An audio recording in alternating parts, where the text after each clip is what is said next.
You know what it is. You know who it is. We are back with another episode of the BGPerform podcast with my co-host, Coach Gerald Leo Hayes. That's me. Is that too much information? That's the government name coming out right there. That's my government name. Yeah. You can say my middle name if you want. Bag. Brandon Anthony Gallagher. Bag. That's me. Yeah, we got middle name. Anthony and Leo. That's you got middle names. What are you going to do about it? What are you going to do about it? Sue me? Sue me. Speaking of which, kind of, I guess, somewhat big news in the fitness world. Strava is trying to sue Garmin. Really? And I think Strava is going to shoot themselves in the foot here because they were talking about it on Reddit. And like me, like many others, I don't think anyone uses Strava outside of the fact that it connects with other apps. So I don't like go to Strava to use as like my running app or anything like that. Yeah.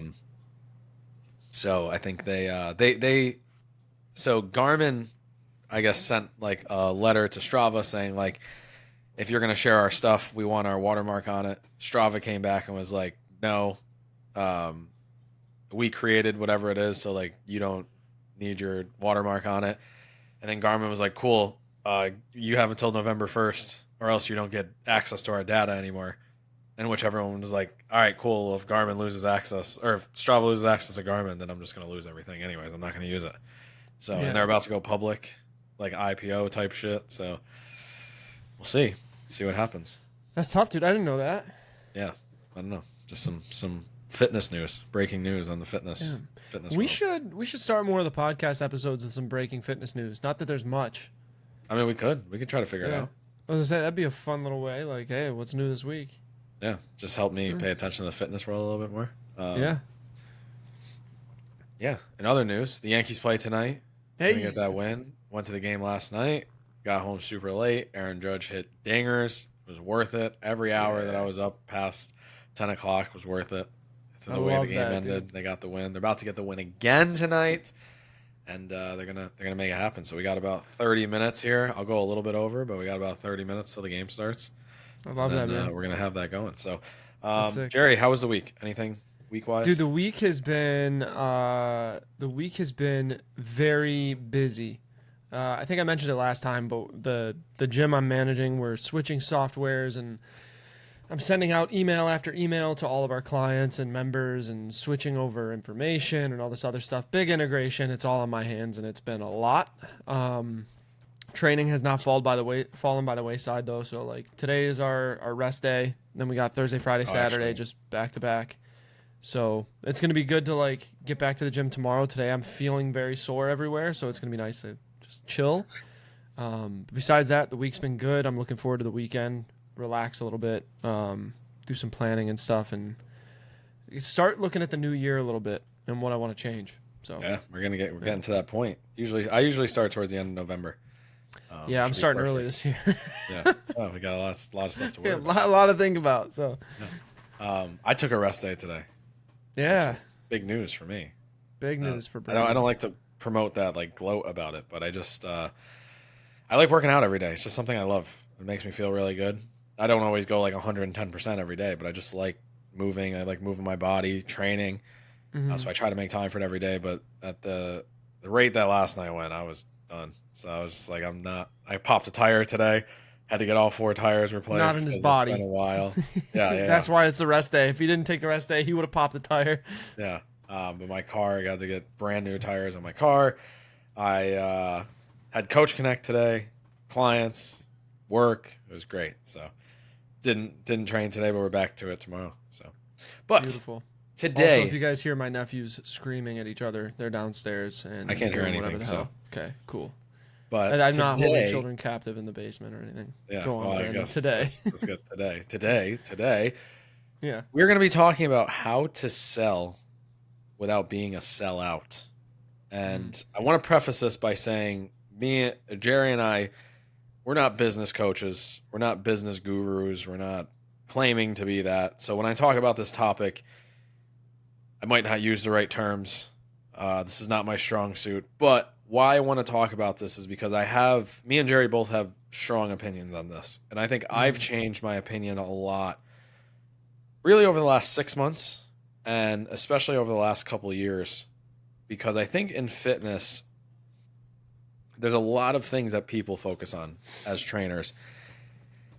And I often think sometimes they forget the most important thing, which is like actually coaching, right? And I think there's a lot of people inside of the fitness industry that are scummy salesmen that are just trying to, be what's the word, charlatans or snake oil salesmen Mm-hmm. or whatever it might be. And when we actually look at the world of fitness, a lot of it is almost driven by sales. And I think a lot of gyms, a lot of places, facilities, whatever it might be, obviously is like, hey, we need to make money so we can continue to run our fitness classes and, so on and so forth and keep recurring, that sort of thing. Pay our coaches, that. And I think while that's obviously great and you need to make money, I think a lot of coaches miss out on like some of the most important things that go along inside of actual retention and coaching. And I think, a lot of times we are taught to kind of resort to these like I mean, I guess the best way to describe them is just like these sleazy tactics, right? Like these crazy pricing structures or these confusing, scripts or conversations or marketing tactics. And I think a lot of us as fitness professionals struggle, really. Like they struggle a lot because not only are you having to train people and train yourself and run your business, but now you're supposed to become a marketer and now you're supposed to become a social media influencer and persona. And it's a lot. And it's not to say that like you shouldn't do it. Like, it's just the price you have to pay to grow. But what I think is there's so much from just being a great coach and just being a great person that can get you to those next steps and help you actually like grow your business, right? And I've learned this a lot more with one of my clients because one of my clients is a personal trainer herself, and she's kind of told me about the successes she's had in her business. And, it's kind of revamped the way I've been thinking. But I've also, in the conversations I've had with some pretty close people as well, and one of the people I'm going to mention at the end, Candace, who's the head of OPEX marketing.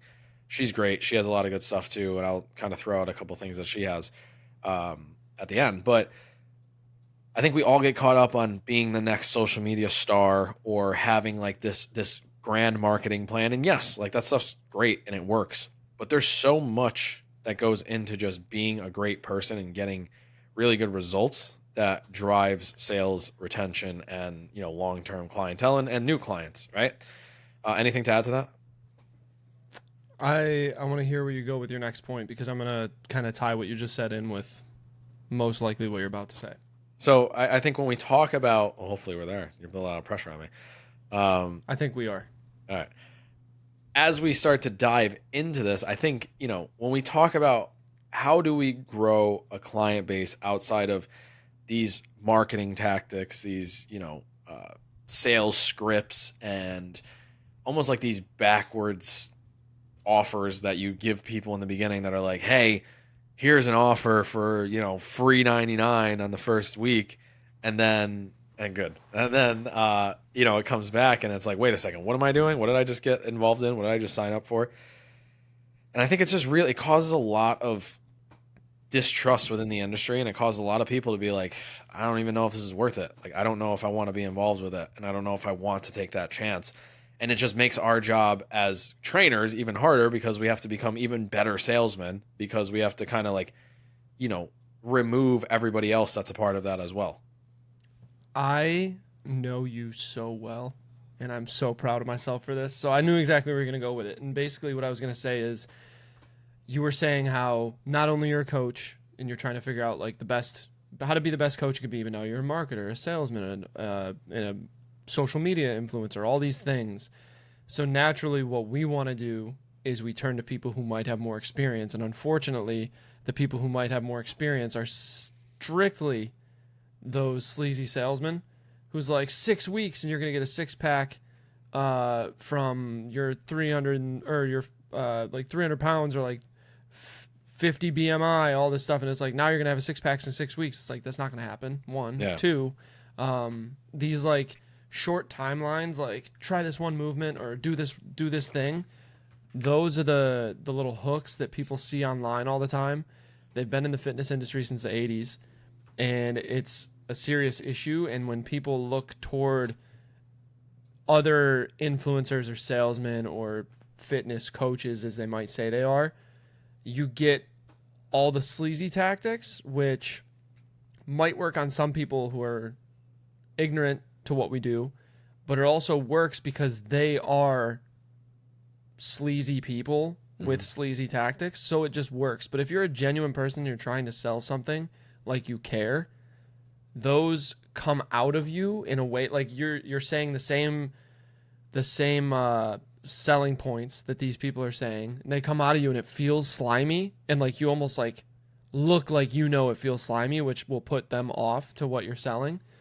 And I think that a big problem is that when we are looking toward these people, we're looking for guidance from somebody who can do it just as well as you can, but unfortunately, or do it better than you can, but unfortunately, they can't do the coaching thing at all. Or if they do, they give it very little attention because all they care about is the money. And I think it's like we're desensitized as people. Yeah, and I feel desensitized like to people like can what see great it too coaching now. is. Yeah. Yeah. And I think it's just like that's why it's so hard. It's like we used to be, hey, I can help you get fit, and that's that, right? And I think some of the times now, like I think there's a couple ways that it kind of comes. I think first is people either don't have the experience or they don't really want the experience and they just want to make money. And that's where you start to get these people who are, because a lot of fitness gyms are like commission based work for a lot of this stuff, where it's like if you sell, you get more money. And of course, the average person is going to be like, well, I'm not going to sell someone something that they don't need. But there's a lot of people who are like, wait, so you're saying I can make more money if I sell this fat burner to more people? And you're going to get some really shitty people who are going to take advantage of a lot of people who don't know, who, you know, maybe have problems with their weight or problems with their habits or whatever, and say, here, take this. You're going to burn more fat. You're going to feel better than ever. You're going to get shredded, whatever. Because to them, it's just like, okay, cool. I made an extra $10, right? But to the average person, like obviously I would never sit there and be like, all right, I'm going to sell you something you don't need, right? And that's a really hard part of fitness and what we do. And people have just become so desensitized to that they're like, all right, well, this guy's obviously trying to sell me something. Like, you know, someone's reaching out to me that I don't know. They're most likely trying to sell me something, right? Then you have to have that conversation from a deficit of like, all right, what do you want? And then you're having that conversation of like, hey, I can help you. And you're like, cool, so can everybody else that reaches out to me. You know, that sort of thing. And you know, you get nowhere, right? Yeah. The way that it's happening now, or that I see most people who are successful, is they're doubling down on like the service. Like they're doubling down on the experience, and they're not really marketing as much as they are just like documenting what they're doing. And that's why I've tried to document a little bit more. So I've tried to document my process of like what I'm doing in a day, how I'm working, how I'm building the business, us talking on the podcast. And I think that with a lot of this stuff, people just want to connect with somebody. They don't want, yes, they want to be told what to do. Yes, they want to look up to somebody, but they also want to connect with somebody and be like, hey, like this person's enjoyable to be around. Because again, at the end of the day, like it's not a lot of time that you're with somebody, but it's a, you know, you're spending 3 hours of your week with somebody, you know, 2 to 3 hours a week, maybe more, depending on like if it's a group setting or a personal training, and you want to enjoy the person you're working with, right? But I think what happens is like, especially in these big box gyms, they've kind of set up this system where it's like, cool, we have this sales guy, and he's the one who sells everything, and he's like, yeah, this and that, like I'll get you, you're gonna lose 21 pounds in the first 30 days, or your money back guaranteed, with fine print. And then you're gonna take this supplement and all this supplement stacks and all these things, you're gonna put it all together, and it's gonna help you, you're gonna do everything. It's just sign the dotted line right here, and then you never hear from him again, and then you're getting thrown into a personal trainer who's like, okay, well, you know, sure, you're taking your supplements, we got to work out, I don't, you know, whatever, I don't have a lot of experience, or I don't necessarily agree with that's being true. I've never had that experience myself, but I know you have with like, well, I won't say them. Well, yes, I will. With Vasa and Crunch, with both of those gyms being very Crunch like, hey, was extreme. Luckily at Vasa, I was under somebody who actually was a trainer too, so Yeah. they didn't like oversell shit. Bro, at Crunch, it was just evil. They're like, Yeah, you're and they're taking your trying. BCAs, all of them, every day. Yeah, it was brutal. It was brutal to see them. They would promise they would show this like computer screen of somebody who's like severely overweight, and they're like, in 6 weeks you can look like this, and it's like just skinny, and it's just like, Yeah, dude, somebody that size has more muscle mass than I do probably, yeah, because they're carrying around themselves plus everything else. yeah, When they lose weight, they're not gonna turn into me. They're yeah. gonna be bigger. That's like, what are you doing? And that's the thing. It's like I just think there's a lot of intentional miscommunication and intentional Yeah, it's building misalignment. trust with distrust. Yeah, yeah. It's And I think terrible. that's just part of the issue in the fitness industry today, and it leads a lot of people to not want to be involved with it. And I think Hmm. like I was saying, is the desensitization of it makes it really hard for the average trainer to like get good results with their marketing. And again, I think most things in life are like a pendulum, and they swing in extremes in one way, and then they come back through and they swing back to the other. And I think we're going to start to have this, or we're starting to see that people who are great are just great at their craft, and they build from there, right? They're not Hmm. great always the best marketers. While yes, they are marketers and they're really good at it, but I think for every person we see on TikTok that has whatever, a full client list or a booming business, there's 10 that aren't on TikTok that are doing amazing, right? Hmm. And like there's a lot of people out there who just don't want to put themselves on camera, who don't want to be that, who don't want that burden, and they're having amazing businesses, and they're building their careers, and they're supporting their families, and they're doing that sort of thing. Now, does social media make that easier? Yes. Does it get you there quicker? Yes. All of this is the important pieces are that, like, yes, social media can be really good, but we also don't have to use that to lie. And I think that's what I want to take away from this episode is like, you know we've all had that experience of like, okay, I want to sell somebody, I'm gonna get the Hormozy gym, what the hell is it called, gym launch Gym, yeah, I script. was to say I was gonna ask if it was gym Yeah. launch. I forgot the name. Gym launch script. And you're reading that word for word, talking to the customer, taking them through the objections, and you feel like you're just an idiot, like, or a robot just having this conversation. When in reality, it's like all my conversations with my clients, like, cool, how can I help you? Like, literally, like, what can Yeah, I do to help you? Like, I want to be there for you. Here's where I'm at. Here's what I'm at. What I'm expecting. How can I help you? Right? It's not. Oh well, that's really interesting that you're. I see you've liked 4 posts on cats. Like, do you like cats and this and that? You're yeah. like, As soon as I get the Jordan Belfort like script type of stuff, the reason I'm calling today, John, is something really interesting just came across yeah, my yeah, desk. Do you remember yeah. calling into my company? And so like that, it's like, dude, get out of here, stop. And that's I the see thing. that It's like everywhere. how desensitized. Where it's like, hey, that was probably a really effective tactic when Yeah. nobody knew what that was, but now everybody's using it, and it's like, okay, cool. Like, you're just trying to sell me something, right? Yep. So I think one of the first ways to start is obviously just straight up. It is being upfront in the conversation, right? And I think a lot of places struggle because they have these fucking ridiculous like pricing structures and membership options, and it's just like, hey, how many times can I come in? How much do I have to pay you? And that's it. Yeah. Not like these 4-tiered subscription models where it's like, oh, tier 1 gets you 5 memberships per month, plus you get a free towel. And it's like, well, okay, well, like, what's the, like, just tell me. And this is in my eyes, right? Because I've owned Yeah. gyms, Yeah. I've managed gyms, and now I run my own business. I keep it as simple as possible. You want to come 3 days a week? Cool. This is how much it is. You want to Yeah. come twice a week? This is how much it is. You want to come once a week? This is how much it is. You want to come more than that? We'll figure it out, right?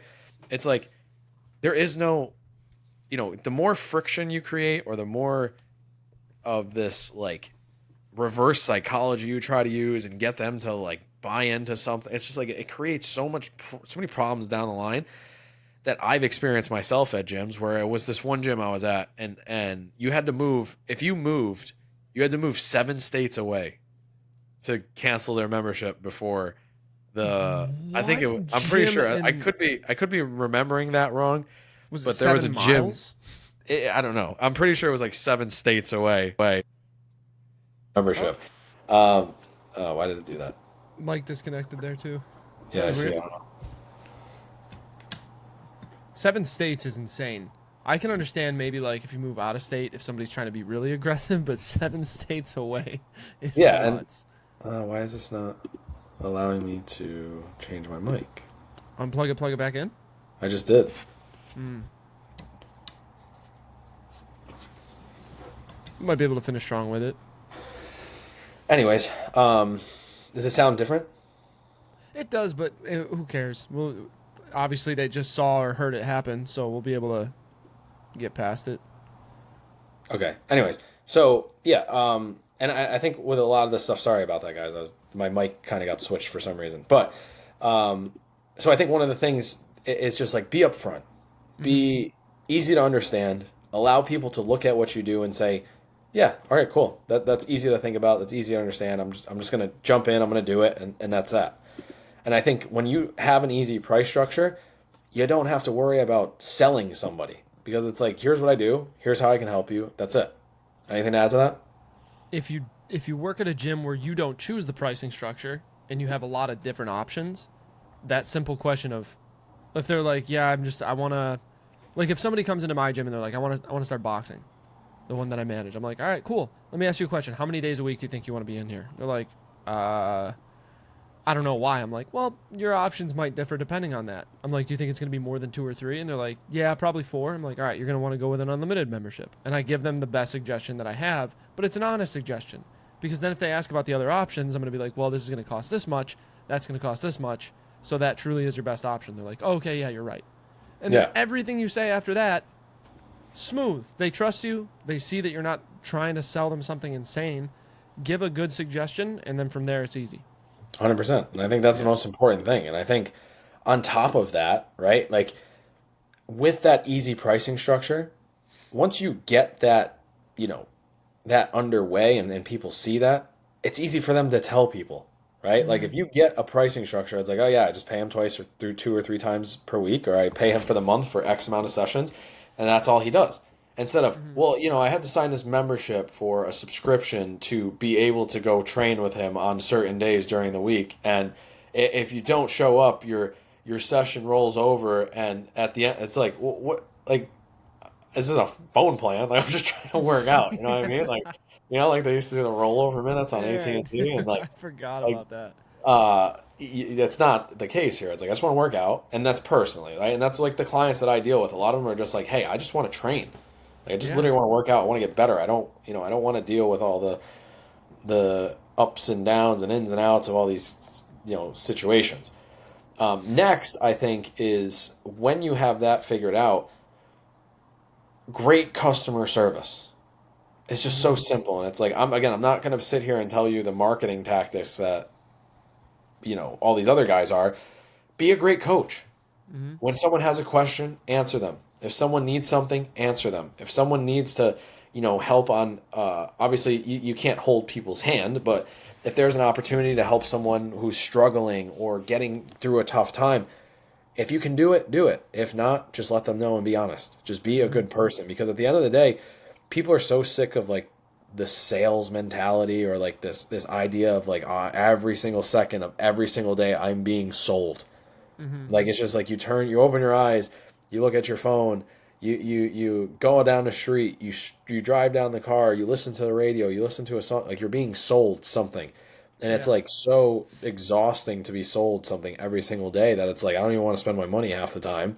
And then you end up kind of putting yourself in a position where you don't know what's sales, what's not, what's real, it's legit, and it's becomes very like debilitating in regards to making decisions. So I think with a lot of this, if you can just be a great coach, you make that like such an easy experience. If, like I said, I have clients who are like, hey, and I've gotten better at this because I don't want to just have that ability to be contacted whenever.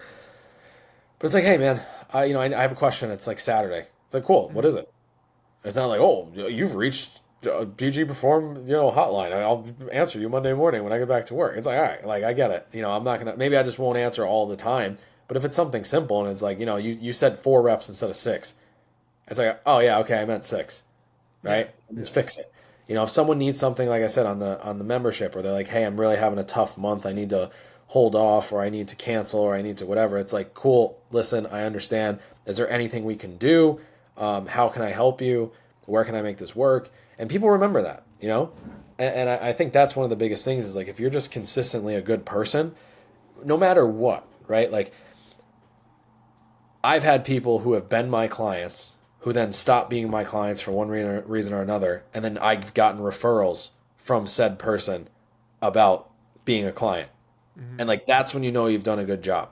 And it's not the case of, hey, I've just started training somebody and they're just randomly referring people. It's like, no, like they stopped being my client, whether it was a money issue or a timing issue or whatever, and they're still saying, hey, he's a great person, go work with him, right?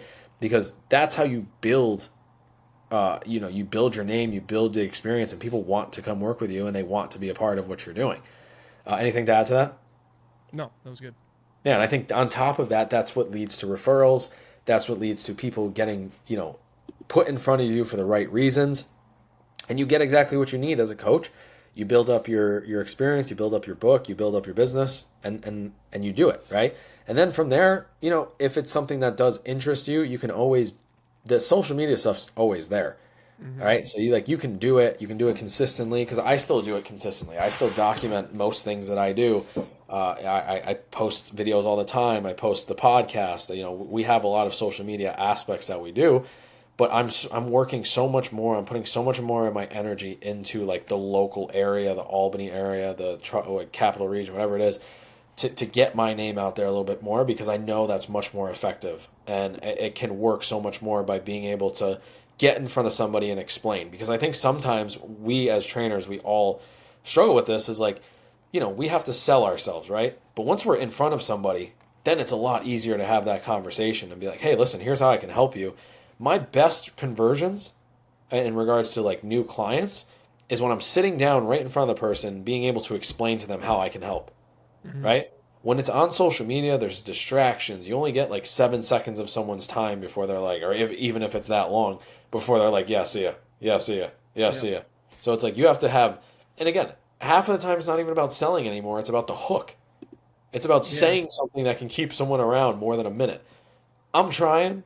I'm being honest. I'm trying as a coach, but this shit's fucking exhausting. Like it's just Yeah. like Yeah. I have to learn how to catch everyone's attention. And like I'm game for it. Like I'm trying. I'm not like Mm-hmm. stopping. It's just that like in the meantime, go have a conversation at a coffee shop. Go walk around your local supermarket. Go have conversations at another gym. Go talk to people who are local. Like that's where a lot of this stuff is going to get made in the meantime, where you're going to build up real lasting relationships, and then that's going to translate into success inside the gym. Anything to add to that? I just to bounce off of that, like trying with the social media stuff. I think one of the biggest parts of it is, like you said, the attention span of everybody and how low it is. But it sucks because like in order to do really well on Instagram, you have to be posting sometimes multiple times a day. Like I see some of these like larger creators, like they'll post daily usually, but some of them post like twice a day. Whether it's like a photo reel or like a smaller video, a reel and a photo. The amount of people that I see who are like, what I truly did to grow my social media following was I was posting 3 to 5 times a day, and it's like, holy shit! Like I'm not Mr. Beast, Like that's the A part lot. that's like, it's tough. So when you obviously get to a point where you have some resources that you can use to benefit you, whether it's like a social media team or maybe even a buddy who's like working with you to like record or edit or do whatever, because a lot of that stuff does take time. Adding the captions, now you have all these like AI assistants and stuff that help, but the like you said, that hook is insane how important it is. Like if you guys are familiar with Mr. Beast on YouTube, it's like Yeah. one of the biggest YouTubers ever. Um, if not the biggest YouTuber, but he always, Probably the at this beginning point. of every video on YouTube used to be that you would have an intro song or video, and then it would go into an intro talking to a camera, and then it would go into the video. Hmm. Mr. Beast changed the game by just going, "We're exploding a giant tree today," and he just like immediately as soon as the video starts, and I was like, okay. And Yeah. then he doesn't stop talking for the entire video, and it gets people in. So there's a lot that goes into making the science behind your reels smarter, which obviously if you're looking to do that, like I will say it's not the fitness industry, but Mr. Beast, if you watch a few of his videos, you'll get some good ideas on how to be smarter with that. Yeah, and I think the last thing I'll add to that is like I don't want you to mistake me saying like don't use social media. Yeah, That's absolutely. not It's a what great I'm saying. tool. Absolutely use I'm it. just saying it can be very helpful, but in the same breath, like if you just go have a conversation locally, you're probably going to get a lot done, especially if you're new and especially if you don't have a following on social media. Like it's easier And to go in especially front if of you can't people, post all the time. show them, yeah, show them what you can Yeah. do, have conversations, go, do a couple free sessions, that sort of thing. Like that's what's going to help you locally, and then you can kind of transition that into some bigger long-term, success. Hmm. And from there, I think the last piece is like, for me at least, is like you just get results. Like Yeah. be a great coach who gets results. Don't lead people in the wrong direction. Don't fake the results. Don't shortcut them. Like try to help people get amazing results because that speaks for itself. If you have clients who are out of shape or and obviously there's let me say this because some clients aren't going to always be like poster models, right? Like looking, Hmm. but they're great people. But if you have people who are with you for like 7, 8, 9, 10, 12 months and they're not making any change whatsoever, then it's like probably need to make somewhat of a change here, right? Or you're not doing what you say you're doing. Hmm. If you get results, it's going to speak for itself. If you have a client who lost 20 pounds, people are going to notice, they're going to realize, they're going to say, hey, what's going on? You've been Like, what have losing you been weight. doing? Yeah. Yeah. He's like, oh, I've been working with this dude Brandon, or I've been working with this dude Jerry, and like he's changed everything for me. It's like, oh wow, okay. And it's like, yeah, if you want to reach out to him, here and like it speaks for itself. So at the end of the day, first and foremost, outside of anything else, like you have to get results as a coach, right? And I think that's where what bothers me is like there's a lot of people who sell results they either haven't gotten yet or sell results that aren't necessarily true and then they're getting people pulling at their heartstrings, getting them in the door, and then being like, well, it just didn't work out. It's on you.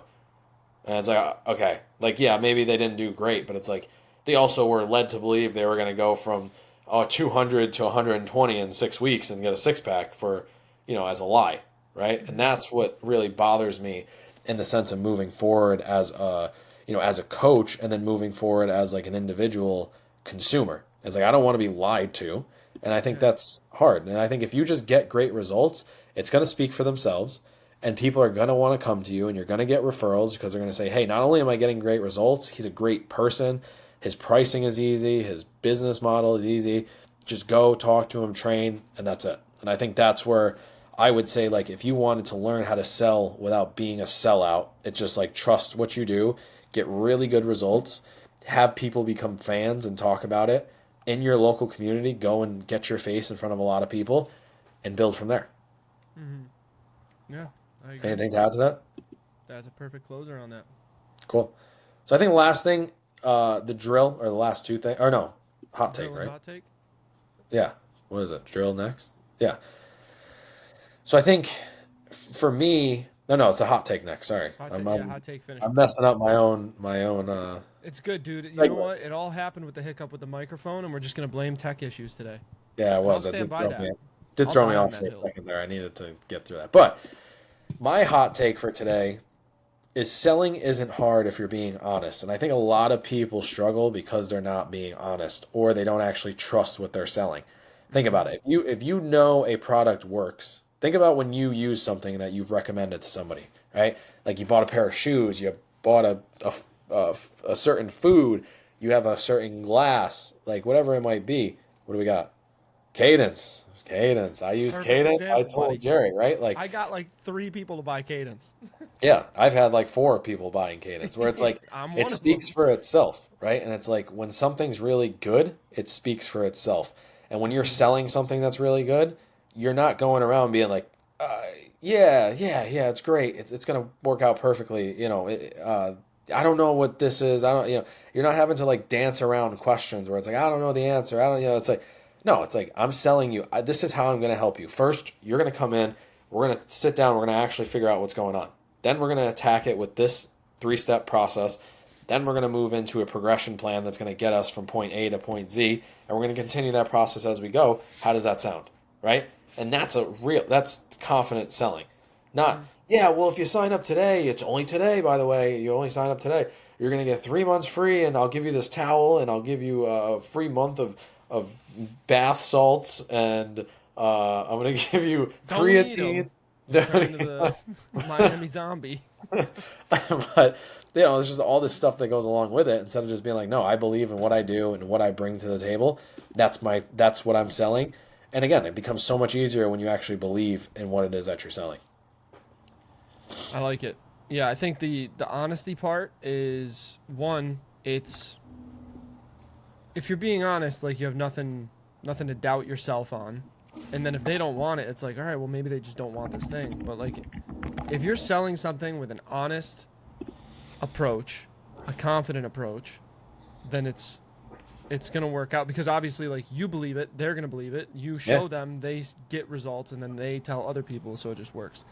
Um hot take for me is focusing less on sales tactics and more on conversation will help you sell more. So the idea behind that is if they're coming to you, they already want this product that you're selling, right? They want training. They're interested in training. If you get their why behind wanting it, you can have a better understanding of what they're trying to accomplish, but why they're trying to accomplish is huge because Hmm. that's also going to be their motivation and the key to their discipline is keeping that in mind. So Yeah. when you're doing that and they give you their why and you end up approaching it from that angle, you'd be like, oh, well, then that's going to be easy. We could do this. And then you pair it with the honest approach and you just have a conversation. Say, like, all right, well, why do you want to lose 30 pounds? Well, like, I really want to look good in my wedding dress. Or, like, I was at the beach 2 weeks ago. I felt really uncomfortable in my skin and I saw a picture of myself when I was younger and I want to look like that. And it's like, okay, let's work toward that. And then you can find out, like, you base it off of like obviously all their habits and all their eating and sleeping and you look at their lifestyle and then from there you're like okay well if we change these things or if we move this to here and this to there that's going to happen easily and they're like wait really and you're like yeah like it's worked for me it's worked for these clients and it'll work for you and then from there if they don't want it then they don't want it but if they're actually determined and want it then that's a client of yours that you're about to sign on. Yeah. And I think for me, like getting into the next segment, the drill, right? Like, Mm-hmm. I want you to go home and I want you to take the things that me and Jerry just kind of like talked about today, right? And look at your system of getting clients, retaining clients, whatever it might be, and realize like, hey, how much time am I actually spending on like marketing and how much am I actually spending on like cultivating real relationships, right? Like Jerry just Mm-hmm. talked about, how much time are you spending actually like listening to the person in front of you and actually seeing like what's their why? Like what is it that they need? Or even the people you're speaking to, like it's so much easier when you find out like, hey, I just want to be able to like tie my shoes again, or I want to be able to pick something up and bring it up the stairs. I want to be able Mm-hmm. to pick my kid up and put it over in my head Put it. and power bomb them. No. I want to choke slam that little shit. I want to tombstone that crumb snatcher. um, but no, but yeah, I think that sort of honest conversation is really beneficial. And I think if you take this time to go home and or go back and say, how can I figure out a system that shows me how to kind of create this recurring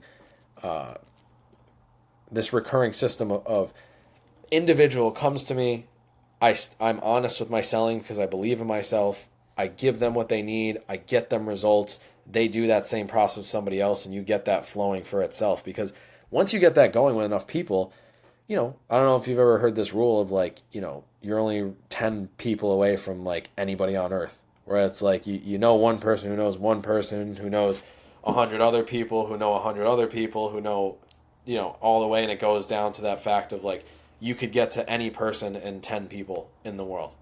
So it's like, if you build that network, then you're going to have a constant flow of clients incoming or conversations at least in which you can build your client list and help people and allow them to be a part of the system and change and see the benefits of it. Yeah. And I think that we've talked about it in past podcasts. In this season, I believe, of building relationships with your clients too. Like that wedding dress thing was a real client story. And when I Yeah. showed up at the wedding, they were like, everyone looked at me like, who's this guy? And then one of my other clients, who was also at that wedding, said, oh, this is Jerry. He's our trainer.